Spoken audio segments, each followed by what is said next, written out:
Buenos días, Pedro, ¿cómo estás? Un saludo desde La Paz. Hola, ¿cómo estás? ¿Cómo andas? ¿Todo bien?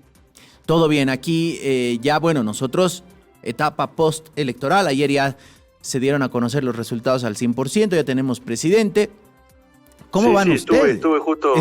Estuve cubriendo la elección en La Paz y lo pude entrevistar a Paz Pereira el lunes a la noche, así que sí, estuve ahí cubriendo y ahora me toca este domingo las elecciones argentinas, donde se renueva la mitad del Congreso, 127 diputados y 24 senadores, que ahí es por tercios, digamos, 8 provincias eligen senadores, entre esas provincias son 7 provincias y la Ciudad Autónoma de Buenos Aires, que eligen 3 senadores cada uno, y diputados en cada una de las provincias, donde la provincia de Buenos Aires es, al tener la que más población tiene, es la que más elige, que son 35 diputados nacionales. De los 127, 35 la provincia de Buenos Aires. Exactamente. Así que es la que más elige y la que más diputados tiene, por eso están concentradas ahí mucha de la campaña electoral, y es donde se produjo el terremoto más importante para el gobierno de Javier Milei, que tuvo que renunciar a su candidatura. El primer candidato de la lista es José Luis Espert, que es actualmente diputado, vinculado a un tema de narcotráfico, una persona que tenía pedido, que estaba acá con prisión domiciliaria hasta ser extraditado, que se llama Fred Machado, y que le había aparentemente financiado parte de lo que fue la campaña electoral del 19, cuando se presentó Espert para ser candidato a presidente. Bueno, ese escándalo se resurgió en esta campaña electoral y terminó renunciando, así que lo que tenés ahí es que el cimbronazo para el gobierno de Javier Milei fue que tuvo que renunciar el primer candidato, que se da aparte en un contexto donde hubo una polémica, casi se reimprimían todas las boletas de papel. Yo estuve ahí el domingo, y ustedes tienen boleta única de papel hace bastante tiempo, ¿no?, para votar todos los cargos. Y en Argentina, para los cargos nacionales, debuta en esta elección. Nunca había habido, es la primera vez que hay para cargos nacionales. Entonces, al renunciar este candidato, cuando ya estaban impresas las boletas, el gobierno había intentado pedir en la justicia electoral que si se podían reimprimir sin la cara de Espert por esta causa vinculada al narcotráfico, y la justicia le dijo que no, así que hay un corrimiento en la lista, de los lugares de la lista, pero en la foto va a estar... hay fotos de los 2 primeros candidatos y va a estar ahí José Luis Espert. Eso en la provincia de Buenos Aires, pero se eligen además en las otras 23 jurisdicciones, también se eligen diputados nacionales.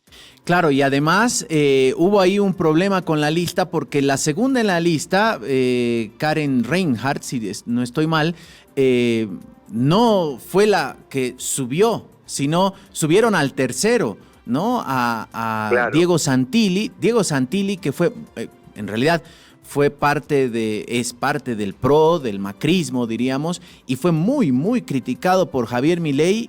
Lo criticaba en cuanto podía en los canales de televisión, en las entrevistas, y hoy es su principal ficha en la provincia, sin lugar a dudas, más importante.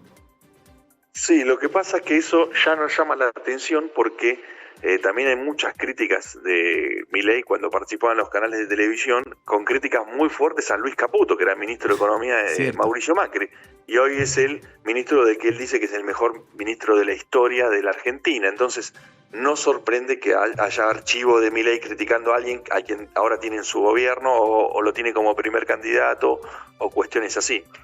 Así que eso no nos llama tanto la atención. Pero bueno, sí, es una bisagra. Vos estabas diciendo antes que Estados Unidos se metió con el control del dólar para ver si ayuda al gobierno de Milei. Hubo un furcio ahí de Donald Trump diciendo que Milei era una elección presidencial, que no es una elección de medio término. Después fue aclarado eso, pero ahí lo que tenés es al gobierno de Estados Unidos tratando y ayudando al gobierno de Milei, y el gobierno de Milei vamos a ver cómo le va. Hasta ahora ganó solo en la Ciudad de Buenos Aires, esa elección desdoblada en mayo, pero después no le fue bien en las provincias en general.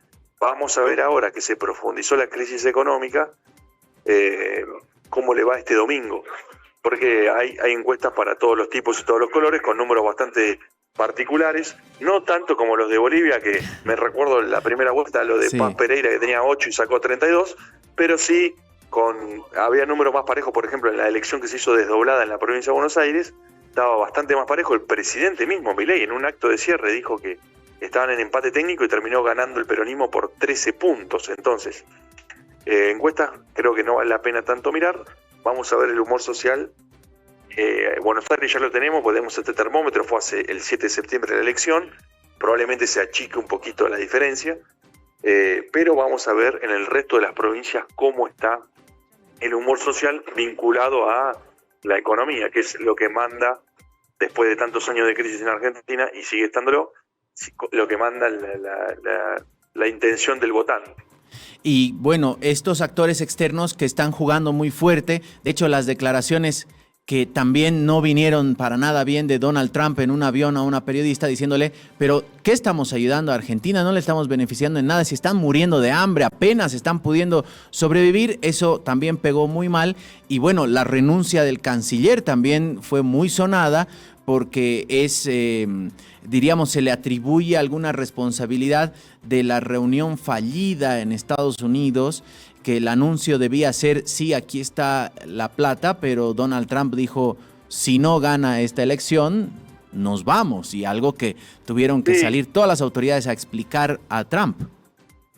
Sí, además se armó más revuelo por el tema de que Trump dijo que era una elección presidencial y que la ayuda no iba a venir si Milei no ganaba, porque entendiendo que Milei si perdía este domingo se iba, pero eso estaba mal porque no estaba mal el concepto, porque no era elección presidencial. Entonces a eso se le achacaban a Werten, que Werten dice que no tiene nada que ver. El otro cimbronazo es que está a punto de renunciar el ministro de Justicia, o se está por ir. Hay algunos ministros que hay que cambiarlos, los tiene que cambiar Milei porque son candidatos a senadores y diputados. Entonces, por ejemplo, Patricia Bullrich, que es ministra de Seguridad, es candidata al Senado y probablemente entre, entonces van a tener que poner un nuevo ministro de Seguridad. Y en defensa, Luis Petri está como candidato a diputado de la provincia de Mendoza, también se iría, pero no estaba previsto en Cancillería el cambio y tampoco en Ministerio de Justicia, así que son más ruido a días de una elección. Generalmente estos cambios se tendrían que haber esperado hasta el lunes, martes, después del resultado electoral. Por eso también suma incertidumbre. No es normal en Argentina que habiendo una elección nacional los ministros renuncien antes. A Alberto Fernández le pasó. Después de la elección, con el resultado opuesto, hubo una tensión entre el sector de la cámpora que respondía a Cristina Kirchner y Alberto Fernández, y todos presentaron la renuncia. Los ministros no solo se la tomó al de Ciencia y Tecnología, a Salvareza, pero el resto no. Pero bueno, hace mucho no vemos que antes pase, ¿no? Antes de la elección la renuncia, que hay una, y vamos a ver si desde acá al domingo renuncia el ministro de Justicia, Mariano Cunioli Barona. Y además también se menciona que el jefe de gabinete, el equivalente para nosotros ministro de la presidencia, también puede ser removido del cargo. Supuestamente hay un pedido del gobierno estadounidense de que Santiago Caputo, quien es uno de los, diríamos, algunos le llaman el mago del Kremlin, pero es, diríamos, uno de los asesores políticos y comunicacionales del gobierno, ahora tenga una función de ministro o tenga más poder, más presencia en el Ejecutivo, que eso también ha generado tensiones al interior del propio gobierno. Sí, eso es cierto. Bueno, Santiago Caputo no es solo un asesor en comunicación, es el principal asesor, está a la altura de la hermana del presidente, de Karina Milei, por eso le dicen el Triángulo de Hierro, formado por Karina Milei, Santiago Caputo y el propio Javier Milei. Sí, está la posibilidad, incluso el propio Milei dijo que podía entrar al gabinete, hay que ver en qué cargo, y Francos, ahora que Werten no está más como canciller, también es una opción que pueda ir Francos a Cancillería. Vamos a ver cómo avanza eso, porque es un funcionario valioso para Milei, es el que genera diálogo cuando Milei rompe con sus declaraciones tan fuertes en general. Francos es el componedor, así que no creo que sea una pieza que salga del gabinete por completo. Hoy es como decís vos, es el jefe de gabinete, como sería el ministro de la presidencia o secretario de la presidencia ahí en Bolivia, pero puede que vaya a otro sector del gabinete. Va a haber seguramente después del domingo una reubicación. Lo que no estaba tan previsto es las renuncias anticipadas, en este caso del canciller, se supone el ministro de Justicia, que ya tiene el representante, que es el segundo, es un hombre de Santiago Caputo, pero haya renuncias genera ruido antes de la elección. También hay que ver qué tan conectada está la ciudadanía. A diferencia de Bolivia, las multas acá por no ir a votar son muy económicas, casi que no cuestan nada. Entonces vimos baja participación en las últimas elecciones, tanto las desdobladas como como la de la Ciudad de Buenos Aires, que también fue desdoblada. Entonces vamos a ver qué nivel de participación hay, ¿no? Cuanto más baja la participación, menos complica también las cosas para todos, para el peronismo, pero también para el gobierno. Así que están todos pidiendo a la ciudadanía que vayan a votar.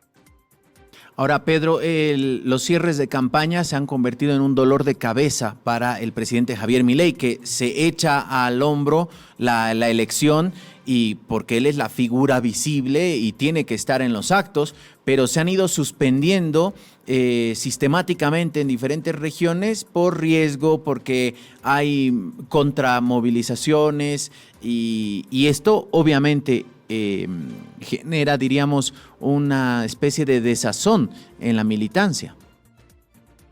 Más o menos, yo te diría que eso lo que genera está medio buscado por el gobierno, hacerlo en lugares públicos y mostrar que están del otro lado, hay gente violenta. Es como una manera de mostrar que el kirchnerismo es violento y es lo único que está en contra de él, cuando hay muchas más opciones en la boleta única de papel en cada provincia. Pero si lo eligiesen un lugar cerrado, ya sea un estadio, un gimnasio, cualquier lugar, lo podrían hacer tranquilamente el acto, como ya han hecho varios. Lo que se complica es en la calle, y se le complicó desde la elección en la provincia de Buenos Aires, ¿no? Cuando fue con Expert a la zona sur del conurbano y le tiraron piedras, le tenían una marcha preparándolo en contra. Eso parece un juego que también alimenta el gobierno, la parte esta de ir a la calle sabiendo que va a haber una contramarcha, anuncian con mucho tiempo de anticipación dónde va a estar, que tiene todo su derecho, por supuesto, a hacer un acto en plena calle, pero creo que le sirve esa parte. Y vamos a ver, en Córdoba fue esta semana y estuvo todo muy bien. Vamos a ver cómo avanza el último tramo, que es hoy, y después ya arranca lo que ustedes conocen como silencio electoral, que ya arranca desde mañana a las 8 de la mañana. Se terminan las campañas, se terminan los afiches, se termina las radios, todo lo propaganda que hay en televisión, y hasta el domingo a la noche no se puede volver a hablar del tema ni de encuestas tampoco. Y Pedro, el domingo, ¿cómo se vive? Tú ya has estado por acá, ya sabes cómo vivimos por acá una elección. En la Argentina, ¿qué pasa? ¿Hay transporte público? Sí, es muy distinto a Bolivia, ¿no? Uh-huh. Es muy distinto a Bolivia porque no solo funciona el transporte público, sino que ese día generalmente es gratuito, fomentando que la gente se traslade a votar.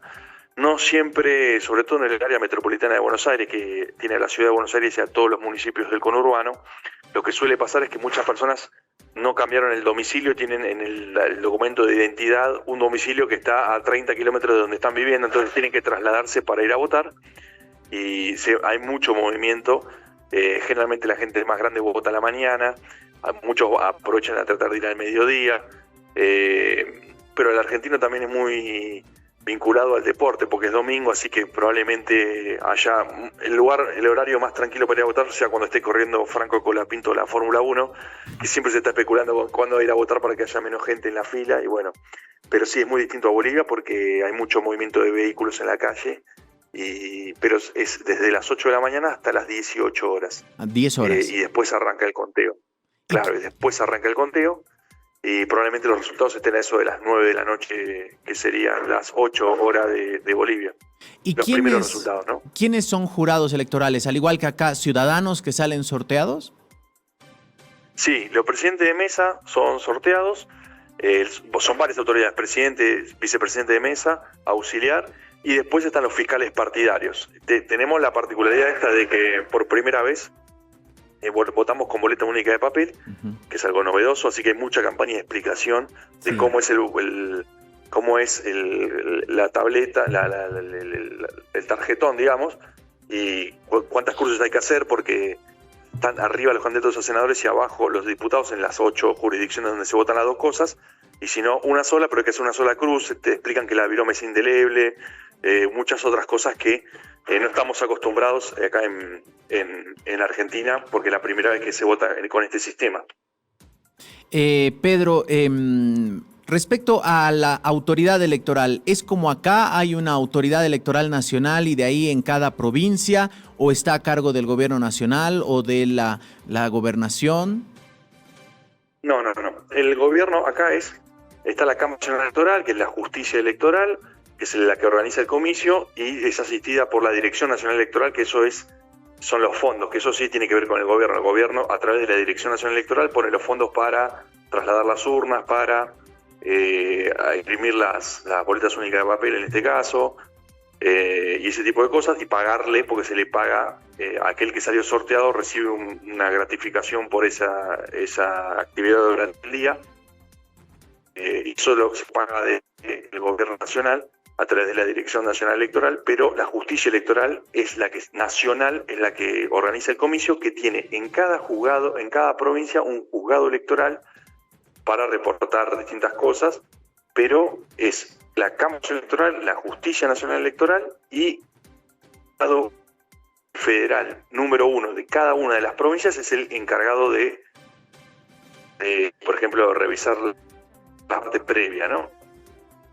Y después se transfiere todo a la Cámara Nacional Electoral, y esa es la que reparte el reparto de la... Perfecto. Pedro, ya estamos teniendo algún problema en la comunicación. Para que lleguen a todas los lugares más recónditos. A ver ahí. Hola, sí, hola. Ahora sí. Ahí. Sí. Perfecto, Pedro. Muchas gracias por siempre explicarnos cómo va el proceso en la Argentina. Siempre es un placer conversar contigo y bueno, vamos a estar expectantes de lo que vaya a ocurrir el domingo. Más sirve para obviamente el análisis político. A la población mucho no le cambiará la vida, pero bueno, veremos. Gracias, Pedro, un fuerte abrazo. Pedro Gianello, periodista del diario Clarín de Argentina, estuvo con nosotros desde Buenos Aires.